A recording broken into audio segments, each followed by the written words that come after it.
you mess up on a right turn, you're gone. Would you dare to drive on a road where the slightest mistake could be your last? Welcome to Bolivia's Death Road, one of the world's most dangerous roads. Carved into the side of an oriental mountain chain, the North Yungas Road is infamously narrow. In fact, it's barely 3 meters wide at certain points.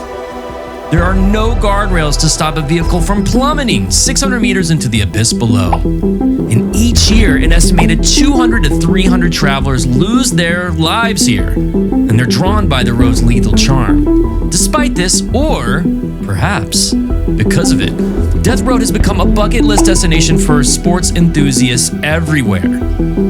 Constructed in the 1930s by some prisoners, this road is steeped in history and tragedy. It's a place where breathtaking views meet harrowing tales of vehicles vanishing into thin air, leaving only stories behind.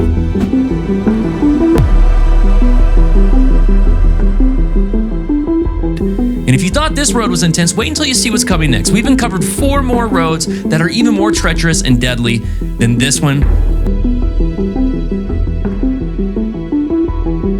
Subscribe and hit the bell icon to not miss out on our journey to the world's deadliest road.